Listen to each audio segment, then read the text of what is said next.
चलिए नमस्कार दोस्तों, स्वागत है आपका योगा ऑनलाइन क्लासेस में। पहली वीडियो आई और उसमें अच्छा रिस्पांस आ गया। ऐसा रिस्पांस देख के मुझे खुशी होती है और काम करने का मन भी करता है। अब कोई बच्चे कोई पढ़ने वाला तैयार नहीं हो तो पढ़ाने वाला फिर कैसे रेडी हो? किसको पढ़ाऊँ? अपना खुद थोड़ी ना पढ़ूँ, है ना। तो ठीक है, 18 घंटे में 6,000 व्यूज़ आ गए, अच्छे हैं। कुछ डाउट्स किसी बच्चे ने पूछा है, 3-4 डाउट्स मैं ले लेता हूँ जो वाकई डाउट लग रहा है, और जितना मेरे नज़र में है वो मैं डाउट क्लियर कर देता हूँ, ठीक है। जैसे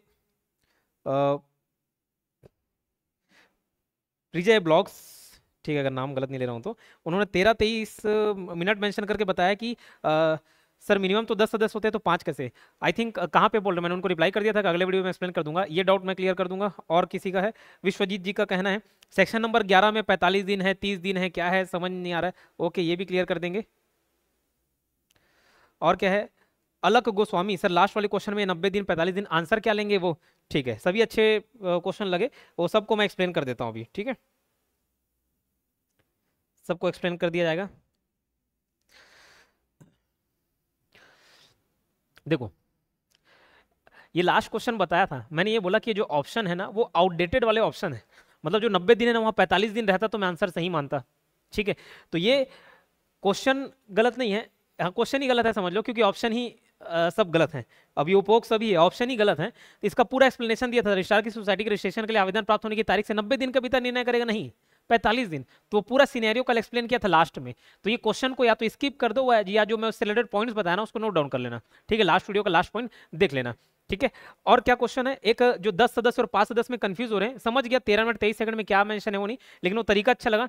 इससे पहले भी कई डाउट और बच्चे ने पूछे। एक बच्चा पूछा था सर केंद्रीय बैंक का मतलब कौन सा, हम आरबीआई माने कि कैसा सेंट्रल बैंक भी आता है, सेंट्रल बैंक ऑफ इंडिया उसको माने?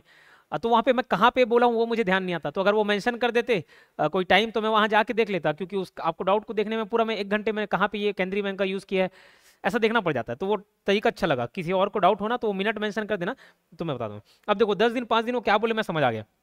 अब सुनना बात को, ये कोई सोसाइटी है, क्या है सोसाइटी, समझ लो प्राथमिक स्तर पे सोसाइटी है, एकदम निचले लेवल पे, प्राइमरी लेवल पे।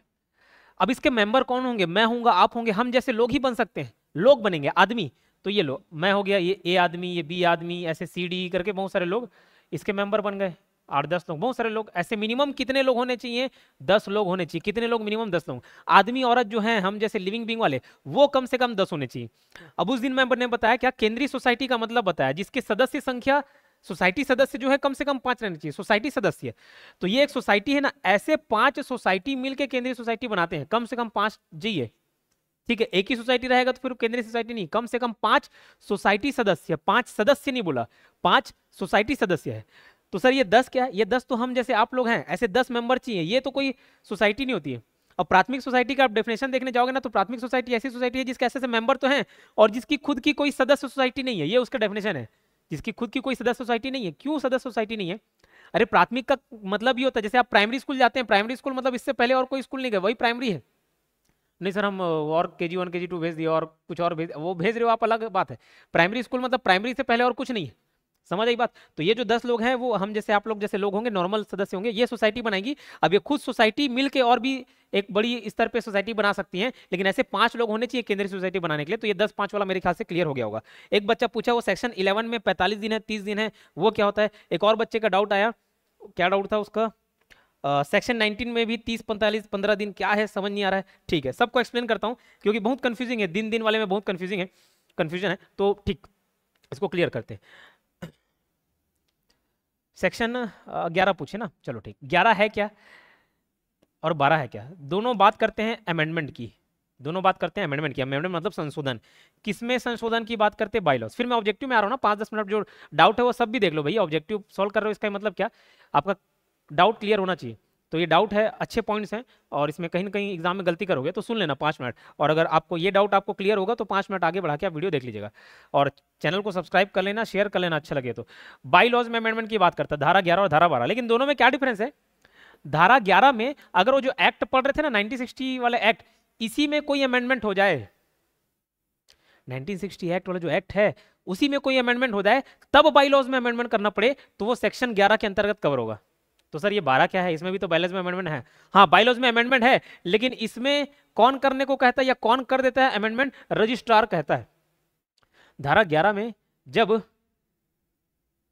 एक्ट में ही कोई परिवर्तन आ जाए, उस वजह से बाइलॉज में चेंज करना पड़ रहा है, वो धारा 11 कवर करता है। अभी आऊंगा, आपके डाउट में आ रहा हूं, ठीक है। और धारा 12 क्या है, रजिस्ट्रार चाहे तो, अब रजिस्ट्रार या तो खुद अपने स्वविवेक से करेगा, या 50% लोग, 50% लोग चाहें, कौन 50% सदस्य, वो सोसाइटी के 50% सदस्य चाहें तो कर सकता है। कौन करेगा, रजिस्ट्रार। एक और जब मैं रूल पढ़ा था 1962 में, उस रूल में भी किसी ने डाउट पूछा था, सर वहां पे तो 2/3 सदस्य है, बता दे रहे हैं, अच्छे अच्छे पॉइंट्स कवर हो रहे हैं, सुनना समझना, ठीक है। धारा 11 में एक्ट में कोई चेंजेस आए तब बाइलॉज में अमेंडमेंट करना होता है। धारा 12 में रजिस्ट्रार चाहे तो बाइलॉज में अमेंडमेंट करना पड़ेगा, रजिस्ट्रार चाहेगा ना तो सोसाइटी को बाइलॉज में अमेंडमेंट करना पड़ेगा। अब रजिस्ट्रार कब कब कर सकते हैं, मतलब रजिस्ट्रार कर देगा, रजिस्ट्रार करेगा, ठीक है, रजिस्ट्रार खुद चाहेगा तो करेगा, अपना ही कर देता है।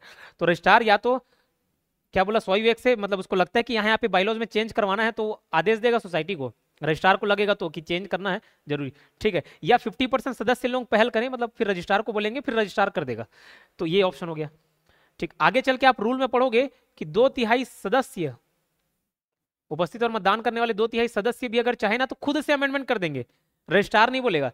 तो इसमें और उसमें क्या डिफरेंस हुआ सर, यहां वाले में पहले सदस्य चाह रहे हैं 50% सदस्य, फिर रजिस्ट्रार कर रहा है, यहां सदस्य कर रहे हैं फिर रजिस्ट्रार को भेज रहे हैं। यहां रजिस्ट्रार को भेजे प्रस्ताव, फिर रजिस्ट्रार ने किया, यहां कर लिए इन लोग 2/3 लोग, उसके बाद रजिस्ट्रार को भेजे, रजिस्ट्रार भेजते हैं तो फिर उसमें रजिस्टर जो मेंटेन करता है ना उसमें एंट्री करता है, उसको सुधारता है, ठीक है। तो ये क्लियर है, ये क्या था। अब वो बच्चे के डाउट पे आते हैं जो भैया 30 दिन 45 दिन 11 दिन क्या है। धारा 11 की बात करते हैं। एक्ट में कोई परिवर्तन हो गया, जो 1960 वाला एक्ट था ना उसमें कोई चेंजेस आ गए, उसमें कोई चेंजेस आ गए तो आपको जो सोसाइटी का बाइलॉज था, सोसाइटी का बाइलॉज है, मतलब उपविधियां हैं, उसमें आपको अमेंडमेंट करना पड़ेगा। क्या करना पड़ेगा, अमेंडमेंट करना पड़ेगा। अमेंडमेंट मतलब संशोधन करना पड़ेगा। संशोधन कितने दिन के अंतर्गत करना पड़ेगा, ऐसा कि नहीं मैं ठीक है ना कर लूंगा 10 साल 15 साल, ऐसा थोड़ी ना, 45 दिन के अंतर्गत आपको अमेंडमेंट करना है। ये जैसे ही एक्ट में चेंज हुआ, एक्ट चेंज होने के 45 दिन के अंतर्गत आपको अमेंडमेंट करना है। अब क्या आप अमेंडमेंट कर दोगे मतलब आप ही डिसाइड कर लोगे अमेंडमेंट यही है, यही फाइनल है, यही सही है, ऐसा नहीं होता। आपको अमेंडमेंट करना था, फिर अमेंडमेंट करके आप किसके पास भेजते हो, रजिस्ट्रार के पास भेजोगे। जब सोसाइटी रजिस्ट्री कराना था तो रजिस्ट्रार के पास भेजे थे कि नहीं भेजे थे, एप्लीकेशन धारा 7 के तहत। तो वैसी एप्लीकेशन में क्या लगती, 4 कॉपियां लगती बाइलॉज की, धारा 7 के अंतर्गत, अगर आपको याद होगा। तो वापस से अमेंडमेंट किए बाइलॉज में, तो भैया रजिस्ट्रार के पास भेजोगे कि नहीं। तो ये 45 दिन, सुनिएगा जो डाउट पूछा था है ना, जो डाउट पूछे थे 45 दिन, तो एक्ट में बदलाव आया उसके वजह से आप 45 दिन के अंतर्गत आपको बाइलॉज में अमेंडमेंट करके भेजना है, लेकिन अभी काम पूरा हुआ नहीं है, प्रोसेस जारी है। आप भेजोगे किसके पास, रजिस्ट्रार के पास। तो 45 दिन के अंतर्गत रजिस्ट्रार के पास भेजना होता है, ये समझ आई, रजिस्ट्रार के पास भेजना होता है। अब रजिस्ट्रार कितना समय लेगा, तो रजिस्ट्रार भी तो समय लेगा क्या कि नहीं लेगा रजिस्ट्रार, तो रजिस्ट्रार समय लेगा। रजिस्ट्रार 30 दिन के अंतर्गत देखेगा कि इसको भैया ठीक करवाना है कि नहीं करवाना है, 30 दिन के अंतर्गत वो निर्णय लेगा। इतनी बात समझ आई, 30 दिन के अंतर्गत वो डिसीजन देगा, या तो बोलेगा ठीक है राइट है, मतलब अमेंडमेंट एकदम सब ओके है, या तो बोलेगा नहीं है, ठीक है, या तो हाँ बोलेगा ना बोलेगा, ना बोलेगा तो फिर सुधार करने के लिए भेजेगा उसको। लेकिन अगर ये ना हाँ बोल पा रहा है ना बोल पा रहा है, इसको खुद को समझ नहीं आ रहा है, तो ये 15 दिन के अंतर्गत, 15 दिन का समय लेगा और 15 दिन के बाद ये उच्च अधिकारी के पास भेज देगा। अब मैंने बोला रजिस्ट्रार के पास भेज रहे हैं, और रजिस्ट्रार मतलब खुद रजिस्ट्रार नहीं है, रजिस्ट्रार मतलब वो एजे 100 वाले भी रजिस्ट्रार है। अगर एडिशनल रजिस्ट्रार है तो वो रजिस्ट्रार के पास भेज देगा। खुद रजिस्ट्रार यहाँ पे रजिस्ट्रार है तो राज्य सरकार के पास भेज देगा। मतलब 45 दिन के अंदर है तो इनको भेजना था किसके पास, रजिस्ट्रार के पास, जो भी रजिस्ट्रार माना जा रहा है। रजिस्ट्रार को समझ नहीं आया तो 15 दिन का और समय लेगा और अपने उच्च अधिकारी के पास भेज देगा, राज्य सरकार के पास भेज देगा। अब राज्य सरकार 2 महीना मतलब 60 दिन, 60 दिन के अंतर्गत निर्णय लेगा। 60 दिन के अंतर्गत ये बताएगा कि चलो ठीक है, ये फिर इसको बताना ही पड़ेगा है ना, और नहीं बताया तो मान लिया जाएगा कि भैया यही ओके है, फाइनल है। समझ आया। तो ये 45 दिन भी था, 30 दिन भी था, 15 भी था, 2 महीने भी था, लेकिन 45 क्यों, 30 क्यों, 15 क्यों और 60 दिन क्यों, ये मेरे ख्याल से अब क्लियर हो गया होगा। ये अच्छा पॉइंट है, भले ऑब्जेक्टिव में कवर नहीं हो रहा, ऑब्जेक्टिव बोल के ये कवर करा रहा हूँ, लेकिन अच्छा डाउट था उसको, ठीक है। चलो ठीक है, उसको सबको ध्यान रखना चाहिए। सर धारा 12 में भी तो था, 12 में देखो, 12 में ध्यान रखना, 12 में क्या रजिस्ट्रार अमेंडमेंट कर देता है ना, रजिस्ट्रार करने को बोलेगा, रजिस्ट्रार करने को बोलेगा। तो रजिस्ट्रार जब करने को बोलता है ना, तो सोसाइटी को ये जो यहाँ 45 दिन के अंतर्गत करना पड़ रहा है, ये 45 की जगह 60 दिन हो जाता है। एक्ट चेंज होने की वजह से इनको अमेंडमेंट करना था कितने दिन के अंतर्गत, 45 दिन के अंतर्गत। रजिस्ट्रार बोलेगा तो 45 नहीं, 60 दिन के अंतर्गत अमेंड करके भेजना है। समझ आई बात, ये दोनों में डिफरेंस है। एक बच्चे ने पूछा सर धारा 19 वाला भी बता दो। धारा 19 किसकी बात करता है, क्वालिफिकेशन की बात करता है, क्वालिफिकेशन की बात करता है। मतलब आपको ये कोई सोसाइटी है, सुनना, समिति है, कोई सोसाइटी है, सोसाइटी है, तो सोसाइटी का आपको मेंबर बनना है, आप बनना चाह रहे हो मेंबर, तो मेंबर बनने के लिए क्या क्वालिफिकेशन है, वो तो क्वालिफिकेशन नहीं बताऊंगा, जो दिन दिन वाला डाउट पूछे तो उसको बता रहा हूँ। मेंबर बनना है तो आप कॉन्ट्रैक्ट एक्ट के तहत आप अगर कॉन्ट्रैक्ट कर सकते हो मतलब मेंबर बन सकते हो, मतलब 18 साल के तो मेंबर बन सकते हो। ट्रस्ट भी मेंबर बन सकता है, किसी और सोसाइटी के सदस्य हैं तो इसके भी सदस्य बन सकते हो। ऐसे बहुत सारे क्वालिफिकेशन है, क्वालिफिकेशन पे मैं नहीं जा रहा हूँ। ठीक है, तो देखो जिस किसी मेंबर को अगर सोसाइटी का किसी व्यक्ति को मेंबर बनना होता है सोसाइटी का, किसी व्यक्ति को मेंबर बनना होता है सोसाइटी का, तो एप्लीकेशन लिख के भेजता है। क्या लिख के भेजता है? एप्लीकेशन लिख के भेजता है। किसको? बोर्ड को। तो जो बोर्ड मेंबर हैं वो डिसाइड करेंगे 30 दिन के अंतर्गत, डिसाइड करेंगे कि 30 दिन के अंदर डिसाइड करेंगे कि इसको बनाया जाना है कि नहीं बनाया जाना है। ठीक है, तो मतलब एक एप्लीकेशन लिखे, एप्लीकेशन लिखे। अब एप्लीकेशन लिखे किसको? बोर्ड को लिखे।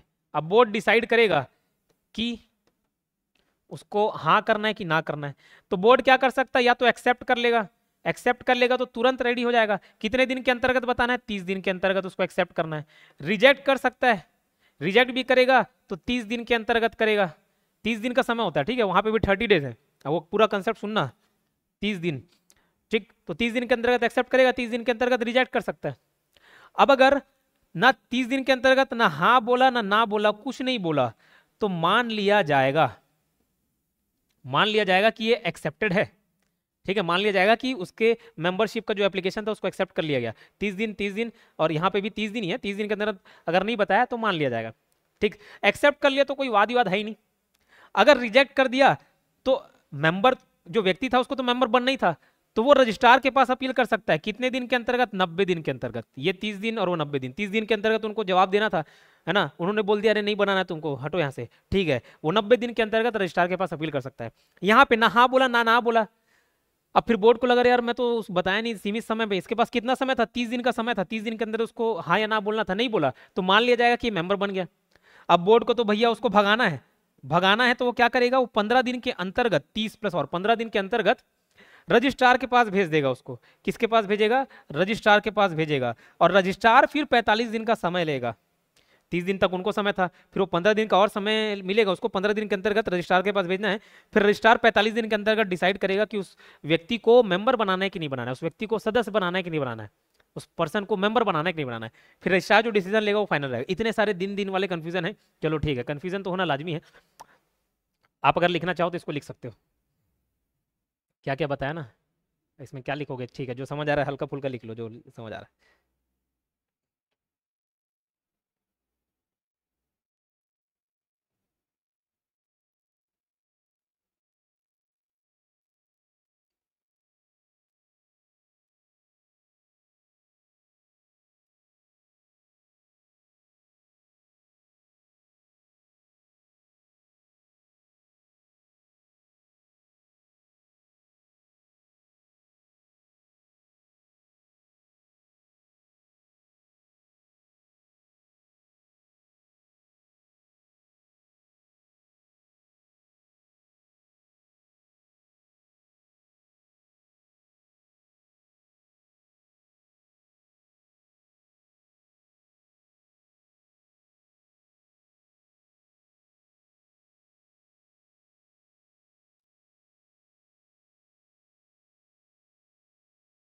ठीक है, क्लियर हुआ। अब हम वापस आते हैं अपने क्वेश्चंस पे, ऑब्जेक्टिव क्वेश्चन में। और शुरुआत में ये समय लगेगा, 3 4 5 जो वीडियोस होंगे ना उसमें ऑब्जेक्टिव कम सॉल्व होंगे, लेकिन मैं 500 बोल रहा हूँ तो पूरा 500 कराऊंगा, क्योंकि शुरुआत में जितना एक्सप्लेनेशन दे रहा है वो मैं दे दूंगा। फिर आगे जो क्वेश्चन आएंगे उसी एक्सप्लेनेशन से रहेंगे, तो उस समय ज़्यादा समय नहीं लगेगा। उस समय एक एक वीडियो में 100 ऑब्जेक्टिव होंगे, तो शुरू के 4 5 वीडियो बस में टाइम लगेगा। ठीक है, तो यहाँ क्लियर था। अब आगे बताते हैं। बोर्ड समिति, मतलब बोर्ड या फिर समिति एक ही मतलब है, बोर्ड या समिति बोल लो। इसकी शक्तियाँ धारा 48C के अंतर्गत है। ये क्या बोल रहे भैया?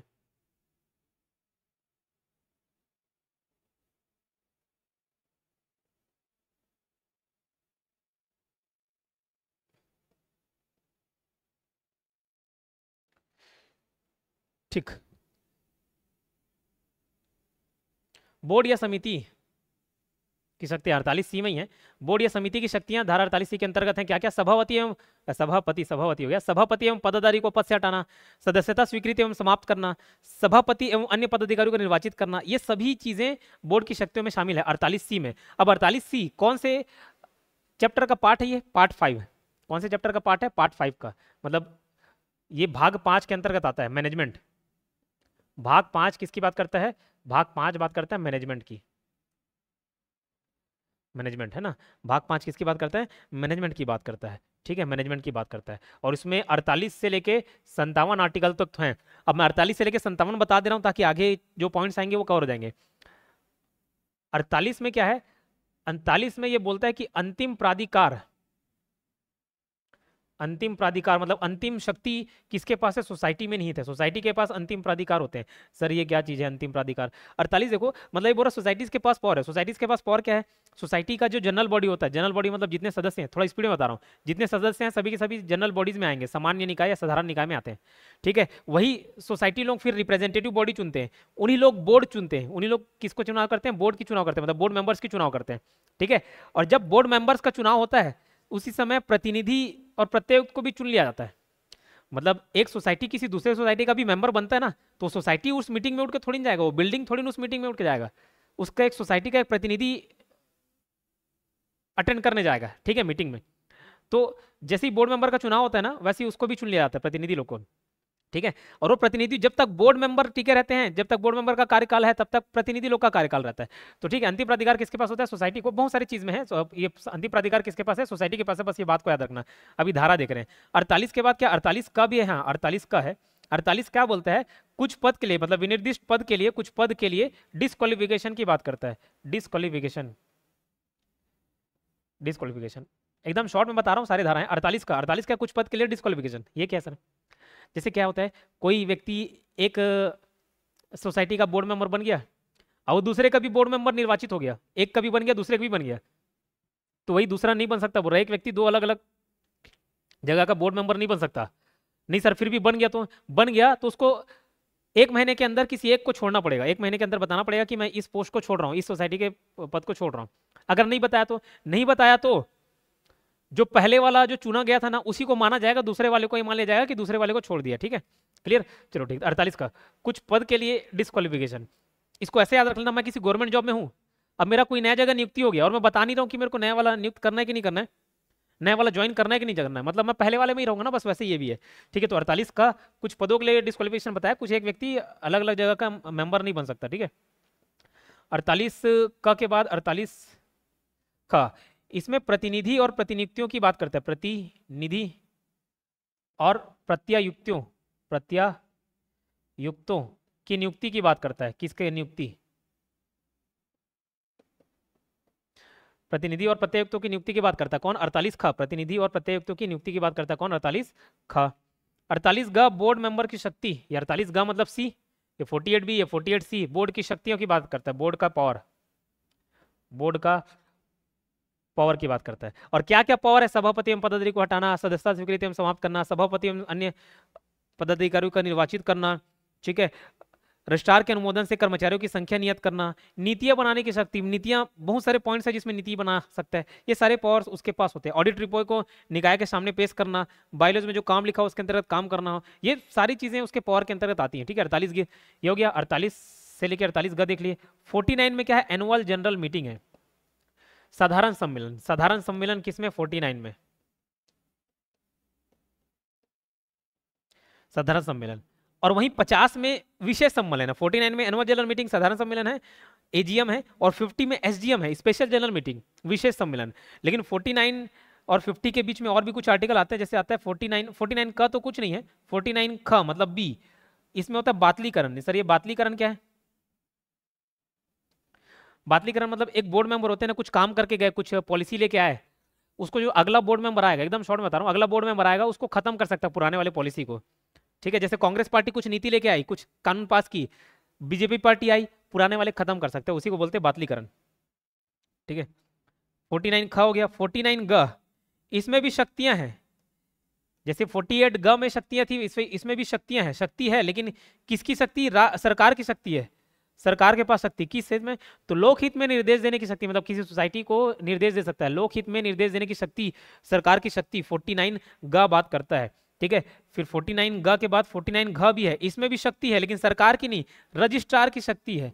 अब रजिस्ट्रार के पास क्या शक्ति है, तो विनियम बनाने की, कोई रूल्स रेगुलेशन बनाने की शक्ति किसके पास है, रजिस्ट्रार के पास। ये 49 घ में है। 49 ई भी कुछ है क्या, अंगा, हाँ अंगा 49 ई भी है। इसमें एमडी और सीईओ की नियुक्ति की बात करता है, एमडी और सीईओ की नियुक्ति की बात करता है किसमें, 49 ई में। ठीक है, और क्या है, तो और अगर मैं बताऊं आगे 50 तो स्पेशल जनरल मीटिंग बता दिया मैंने, स्पेशल जनरल मीटिंग 50 का भी है। 50 का में भी डिस्क्वालिफिकेशन है, जैसे 48 का में था, 48 का में डिस्क्वालिफिकेशन था, कुछ पदों के लिए डिस्क्वालिफिकेशन, इसमें भी डिस्क्वालिफिकेशन है। लेकिन इसमें किसके डिस्क्वालिफिकेशन की बात करता है, किसके निर्भरता के बारे में बात करता है, तो मतदाताओं की, मतदाताओं जो मतदाता वोटर्स जो हैं उनके डिस्क्वालिफिकेशन की बात करेगा। सर किसके वोटर्स, विधानसभा के, एमएलए के, सांसद के नहीं, जो प्रतिनिधि और प्रत्यायुक्त जो बात किया ना उसके वोटर्स के डिस्क्वालिफिकेशन के बारे में बात किया 50 का में।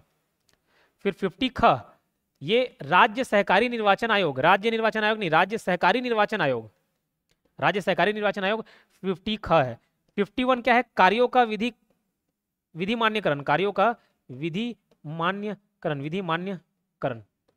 क्या तो कोई बोर्ड मेंबर है, कुछ काम करके चले गए, लेकिन बाद में उस बोर्ड मेंबर को किसी गलती के कारण उसको पूरा हटा दिए, बोर्ड मेंबर को भगा दिए, फिर भी उनके कार्य जो है वो वैलिड रहेंगे, वही बोलता है वैलिडेशन, कार्यों का विधि मान्यकरण 51। ठीक है, ये क्लियर है। फिर 52 ये नॉमिनी की बात करता है, नॉमिनी नियुक्त करने की बात करता है, अगर आपको याद आ रहा होगा तो। नॉमिनी, सरकारी नॉमिनी की नियुक्त करेंगे, राज्य सरकार कुछ कुछ केस में अपने नॉमिनी, मतलब नॉमिनी तुरंत नाम याद नहीं आ रहा, नॉमिनी की हिंदी में क्या बोलते हैं, नॉमिनी नियुक्त करते भेजता है। ठीक है, 53 में क्या है, अतिष्ठान है, किसका, बोर्ड का, मतलब बोर्ड ऐसा सा कुछ काम किया तो उसको भगा देंगे, खत्म कर देंगे, अधिष्ठान कर देंगे उसका, याद रखना अभी आगे आएगा। 53 में क्या है, अधिष्ठान, बोर्ड का अधिष्ठान। ठीक है, फिर 53 का भी है और 53 ख भी है। 53 ख किसकी बात करता है, समिति के,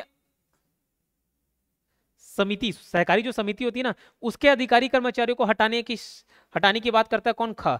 लेकिन ग बात करता है सहकारी बैंक की, सहकारी समिति के अधिकारी को हटाना 53 ख, और 53 ग जो है वो बैंक के अधिकारी को हटाने की बात करता है। ठीक है, 53 का है कार्यभार ग्रहण करना, क से याद रखना, कार्यभार ग्रहण करना। 53 में कार्यभार, सर किसका कार्यभार कौन ग्रहण करेगा, तो एक बोर्ड मेंबर हटेंगे, जैसे उनका 5 साल का कार्यकाल ही खत्म हो गया, मान के चलो कोई कार्यकाल है, 5 साल का कार्यकाल खत्म हुआ, तो जो दूसरा बोर्ड मेंबर आएगा वो कार्यभार ग्रहण करेगा, उसको बोलते वो 53 का में कवर होता है। 53 खा हो गया, 53 गा हो गया, 54, 55, फिर 56 और 57। सर ऑब्जेक्टिव बोल रहे थे और ऑब्जेक्टिव कवर नहीं हुआ, बेटा ऑब्जेक्टिव भी कवर होगा, ऑब्जेक्टिव भी तो एक्सप्लेनेशन दिया था ना, एमसीक्यू से एक्सप्लेनेशन है ये एक क्वेश्चन का। 54 में क्या है, तो 54 में प्रबंधक, मतलब प्रबंधक हो गया, मैनेजर हो गया, सचिव हो गया, और दूसरे अधिकारियों की नियुक्ति की बात होती है 54 में। 55 में क्या है, तो 55 में जब आप एम्प्लॉयमेंट के लिए, एम्प्लॉयमेंट मतलब नियोजन, जो नियोजन है 55 में एम्प्लॉयमेंट जो नियोजन है, नियोजन के संबंध में शर्तें बनाते हैं। जैसे आप भी ज्वाइनिंग होगे ना तो बहुत सारे शर्तें रहेंगी कि भैया आपको 2 से 3 साल तक का आपको प्रोबेशन पीरियड में रखा जाएगा, आपका मेडिकल टेस्ट होगा, आपको पुलिस वेरिफिकेशन कराना पड़ेगा।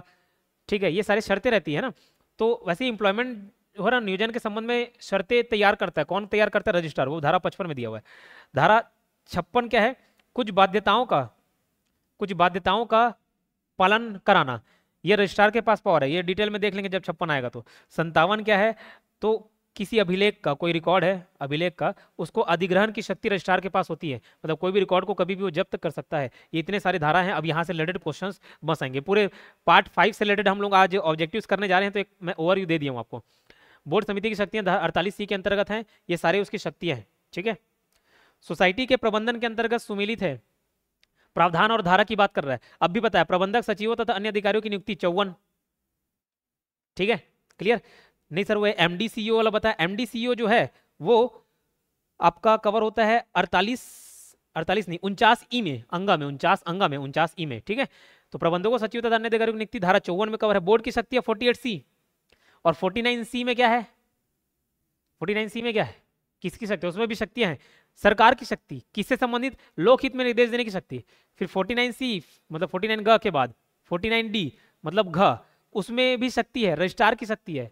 रजिस्ट्रार के पास क्या चीज की शक्ति, नियम विनियम बनाने की शक्ति, विनियम के लिए। ठीक है, लोकहित आदि में निर्देश देने की सरकार की शक्ति 49C में कवर हो गया, बताइए। उपयोग सभी सुमिलित है। ठीक है, क्लियर, क्या सुमिलित है, सभी सुमिलित है, तो एक्सप्लेन कर दिया, उसके बाद ये जानना आसान हो गया।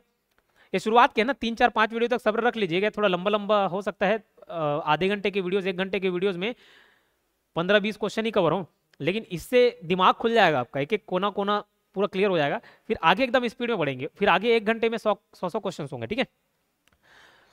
सही कथन क्या है? प्रत्येक सोसाइटी, बोर्ड या समिति सभापति या उपसभापति के निर्वाचन के समय ऐसे प्रतिनिधि को भी निर्वाचित करेगी जो उसका प्रतिनिधित्व तथा प्रतिनिधित्व अन्य सोसाइटी में करेंगे। अभी बताया है बोर्ड मेंबर का चुनाव, जो पहला एनुअल जनरल मीटिंग होता है ना, सुनना समझना बात को, 49 में एनुअल जनरल मीटिंग है, ठीक है। 49 में क्या है? एनुअल जनरल मीटिंग होता है। जो किसी भी सोसाइटी का एनुअल जनरल मीटिंग होता है ना, उसी में बोर्ड मेंबर्स को भी चुन लिया जाता है। और जब बोर्ड मेंबर को चुना जाता है तब प्रतिनिधि और प्रत्यायुक्त को भी नियुक्त कर लिया जाता है उसी टाइम। और जितना कार्यकाल बोर्ड मेंबर्स का रहेगा उतना ही कार्यकाल उनका भी रहेगा, और उनको तब तक वापस नहीं बुलाया जाएगा जब तक बोर्ड का कार्यकाल खत्म नहीं होगा, ठीक है। तो बस वही, प्रत्येक सोसाइटी, बोर्ड या सभापति या उपसभापति के निर्वाचन के समय, मतलब बोर्ड मेंबर के सभापति या उपसभापति के निर्वाचन के समय ऐसे प्रतिनिधि को भी निर्वाचित करेंगे जो उसका प्रतिनिधित्व अन्य सोसाइटी में करेंगे। बोर्ड द्वारा ऐसे निर्वाचित प्रतिनिधि को तब तक वापस नहीं बुलाएगा जब तक कि बोर्ड का आगामी चुनाव नहीं हो जाएगा, मतलब उसका कार्यकाल खत्म नहीं होगा तब तक नहीं बुलाया जाएगा। तो इसका सही आंसर क्या होगा? ए और बी दोनों। सहकारी समिति का प्रबंध के संदर्भ में वार्षिक साधारण सम्मेलन वित्तीय वर्ष की समाप्ति के, ओके, जो एनुअल जनरल मीटिंग होता है ना, एनुअल जनरल मीटिंग होता है, वार्षिक साधारण सम्मेलन वित्तीय वर्ष की समाप्ति, वित्तीय वर्ष कब समाप्त होगा? 31 मार्च, मतलब 31 मार्च के बाद 6 महीने के अंदर एनुअल जनरल मीटिंग बुलाना होता है। कितने महीने के अंतर्गत? 6 महीने में। लेकिन इसमें याद रखना 6 महीने के बाद 3 मंथ का और रिलैक्सेशन दे सकता है कौन? रजिस्ट्रार। लेकिन ये कब 3 महीने का रिलैक्सेशन दे सकता है? जैसे मैंने बोला एनुअल जनरल मीटिंग में बोर्ड मेंबर्स का भी चुनाव कर लिया जाता है, बोर्ड मेंबर्स कौन होंगे, फिर उसके अध्यक्ष कौन होंगे, सेक्टर सबका चुनाव किया जाता है, ठीक। अब बोर्ड मेंबर का चुनाव अभी पड़ गया, ये जस्ट मीटिंग रखने वाले थे, है ना, और 1-2 महीने के बाद सपोज ये 6 महीना खत्म होने वाला है, 6 महीना खत्म होने वाला है, और 6 महीने के अगले खत्म होने के बोर्ड मेंबर का चुनाव हो जाना चाहिए था, चुनाव ही होने वाला है। तो फिर बोलेगा फिर ये कहाँ से अलग से मीटिंग बुलाएंगे, इसलिए क्या कर सकते हैं, इसको 9 महीने तक का एक्सटेंड कर सकते हैं, मतलब 6 + 3 9 महीना, ताकि ये एनुअल जनरल मीटिंग भी हो जाए और ये इसका चुनाव भी हो जाए, ठीक है। तो रजिस्ट्रार दे सकता है उसको छूट, क्लियर। सही कथन क्या है? सोसाइटी की बोर्ड समिति द्वारा निर्वाचित प्रतिनिधि का कार्यकाल उस सोसाइटी के कार्यकाल की समाप्ति के साथ समाप्त होता है। अभी तो बताया, हाँ सही है। बोर्ड का प्रतिनिधि उस बोर्ड की अवधि समाप्त होने तक अपने पद पर रहता है, अभी तो बताया, ऊपर कवर हो चुका है। इसका आंसर है ए और बी दोनों। सोसाइटी की बोर्ड या प्रतिनिधि या प्रत्यायुक्त के निर्वाचन में अभ्यर्थी या मतदाता होने के लिए अर्हता कौन सी धारा से संबंधित है? अभी ऊपर बताया, बताओ कौन सी धारा संबंधित है। देखो एक था 48 का, ये भी डिस्क्वालिफिकेशन की बात किया था, निरर्हता के बारे में बात किया था, लेकिन ये किसके बारे में बात किया था? किसी एक व्यक्ति 2 अलग अलग जगह का बोर्ड मेंबर नहीं बन सकता था, उसके बारे में था, ठीक है। 49 का नहीं पढ़े हैं ना, कुछ नहीं पढ़े हैं। 50 का में पढ़े हैं, ये भी डिस्क्वालिफिकेशन की बात करता है, लेकिन ये मतदाता की, किसके मतदाता? सोसाइटी के बोर्ड के प्रतिनिधि या प्रत्यायुक्त के निर्वाचन में अभ्यर्थी मतदाता होने के लिए डिस्क्वालिफिकेशन, ये 50 का बात करता है, तो आंसर हो गया ये वाला 50 का, ठीक है। फिर 51A क्या है? 51A, 51 तो वैलिडेशन, 51A नहीं पढ़े, 51A नहीं पढ़े भाई, मतलब मैं नहीं पढ़ा हूँ, उसमें क्या पॉइंट है पता नहीं। सहकारी सोसाइटी का निर्वाचन एवं निर्वाचक नामावली तैयार किया जाता है, तो ये राज्य निर्वाचन आयोग द्वारा किया जाता है, राज्य निर्वाचन आयोग द्वारा किया जाता है, ठीक है। धारा 53 के अंतर्गत बोर्ड या समिति के अधिष्ठान संबंधित सही कथन है। 53 में था नहीं, ठीक है, 53 में उसका अधिष्ठान खत्म कर देना, इसको ऐसे याद कर लिया था, 3-5 करने से खत्म कर दिया, 3-5 5-3 5-3 में अधिष्ठान है, बोर्ड का अधिष्ठान, ऐसे याद करो, सारे धारा ऐसे ही याद हुए हैं, ठीक है, मतलब मैं याद किया हूँ। तो अधिष्ठान संबंधित सही कथन क्या? तो 53 में अधिष्ठान है तो मालूम चल गया। 52 में नॉमिनी नियुक्त करते हैं, 53 में, 54 में प्रबंधक हो गए, सचिव हो गए और अन्य अधिकारियों की नियुक्ति का बात करता है। 55 में क्या था? 55 में आपका जो एम्प्लॉयमेंट होगा उसकी शर्तें तैयार करता है रजिस्ट्रार, ठीक है, ये सारे पॉइंट्स थे। 56 में बाध्यताओं को पालन कराना, और 57 में कुछ अभिलेखों के अधिग्रहण की शक्ति थी रजिस्ट्रार के पास। अब इसके बारे में क्या सही है? सोसाइटी या इसके सदस्यों के हितों के विपरीत कार्य करता है। तो जैसे जो बोर्ड मेंबर हैं, बोर्ड मेंबर मिनिमम 5 और मैक्सिमम 21 हो सकते हैं, जिसमें 2 महिलाएं होनी चाहिए, 2 फीमेल्स होनी चाहिए, और 21 के साथ साथ और भी कुछ एक्सपर्ट्स रहते हैं, विशेषज्ञ रहते हैं, एक्सपर्ट रहते हैं, सरकार अपनी नॉमिनी भी भेजती है, ये सारे लोग भी शामिल होते हैं ना, इसको 21 में काउंट नहीं करेंगे, 5 से लेकर 21 हो सकते हैं। अब ये मेंबर क्या कर रहे हैं? सोसाइटी में मेंबर्स तो बहुत होंगे, लेकिन बोर्ड मेंबर तो इतने ही है, 5 से 21, मेंबर्स तो बहुत सारे हो सकते हैं। तो इन लोग क्या है? सदस्यों के हितों, मतलब ये जो बहुत सारे मेंबर्स हैं, बहुत सारे मेंबर हैं, देखो इनके हितों के अनुरूप कार्य ना करके उनके विपरीत कार्य कर रही है, तो उसको खत्म किया जा सकता है। किसी सोसाइटी की समिति कर्तव्य पालन करने में समर्थ है, मतलब ये लोग, ये समिति मतलब बोर्ड, ये बोर्ड मेंबर कोई अपना कर्तव्य पूरा नहीं कर पा रहे तो उसको खत्म कर सकते हैं, नया बोर्ड बनाएंगे, फिर नया बोर्ड के लिए चुनाव कराएंगे। और रजिस्ट्रार लिखित आदेश द्वारा बोर्ड को हटा सकता है, किंतु सहकारी बैंक के संबंध में, हाँ ये 2 पॉइंट तो समझ आ गया। अगर काम नहीं कर रहे हैं, किसी विशेष लोगों को ही लाभ पहुंचा रहा है, ठीक है, कर्तव्य पालन नहीं कर रहा है, ये सब केस में बोर्ड को खत्म कर सकता है। कौन करेगा? कौन करेगा? रजिस्ट्रार करेगा। रजिस्ट्रार के पास ये पावर है, लिखित आदेश द्वारा बोर्ड को हटा सकता है। लेकिन सहकारी समिति तो ठीक है, सहकारी समिति को तो डायरेक्ट हटा देगा, लेकिन सहकारी बैंक को अगर हटाना होगा तो सहकारी बैंक को हटाना होगा तो पहले किससे परमिशन लेगा? आरबीआई से। ठीक है, किससे परमिशन लेगा? आरबीआई से। सहकारी समिति को तो खुद हटा देगा, सहकारी बैंक को भी कौन हटाएगा? आरबीआई हटाएगा, रजिस्ट्रार हटाएगा, मतलब अधिष्ठान करेगा। अधिष्ठान तो रजिस्ट्रार ही करेगा, परमिशन आरबीआई से लेगा। अगर आरबीआई नहीं दिया परमिशन तो नहीं करेगा। ठीक है, तो करना रजिस्ट्रार को ही है, लेकिन किसके पूर्वानुमोदन से? आरबीआई के। ठीक, तो ये सारे पॉइंट मेरे ख्याल से क्लियर होते चल रहे होंगे आपको। कार्यभार ग्रहण किया जाना कौन सा धारा संबंधित है? कार्यभार ग्रहण करना 53 का ये किसके कार्यभार की बात कर रहा है? जो नए बोर्ड मेंबर्स है ना, नए बोर्ड मेंबर्स के बारे में बात कर रहा है, कार्यभार ग्रहण करने। ठीक है, 53 का, इसको बता चुका हूं ऊपर सब लेक्चर की स्टार्टिंग में। 57 भी अल्पकालीन सहकारी साख संरचना सोसाइटी को, ये शायद ये सब कुछ पॉइंट्स नहीं पढ़ाया था जो सिलेबस में नहीं लगा, लेकिन ऑब्जेक्टिव्स में है तो मैं इसको ऐसी पढ़ के खत्म कर दे रहा हूँ। 57 ब अल्पकालीन सहकारी साख संरचना सोसाइटी के प्रबंध में कौन से संशोधन द्वारा जुड़ा गया? ये 2013 के संशोधन द्वारा जुड़ा गया है।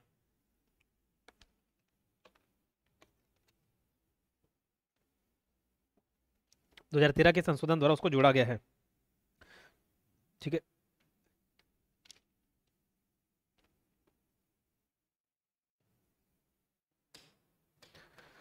एक अल्पकालीन साख संरचना सहकारी सोसाइटी एक संबंध सहकारी सोसाइटी या एक सहायक सहकारिता की सदस्य अपनी इच्छानुसार भी बन सकती है और सदस्यता से अलग भी हो सकती है। ठीक है, एक अल्पकालीन साख संरचना सहकारी सोसाइटी एक संबंध सहकारी सोसाइटी या एक सहायक सहकारिता की सदस्य अपनी इच्छानुसार भी बन सकती है, सदस्यता से अलग हो सकती भी बन सकती है। ए और बी दोनों, इसको मैं पढ़ाया नहीं हूँ। ठीक है, इसके सीधा आंसर्स मैंने बता दिए।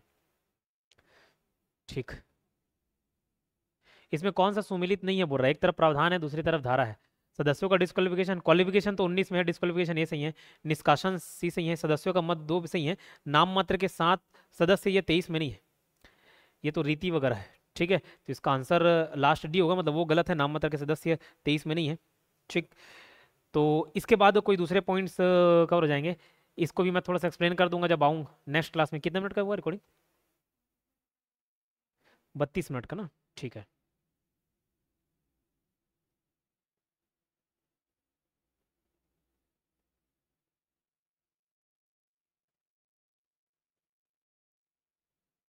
तो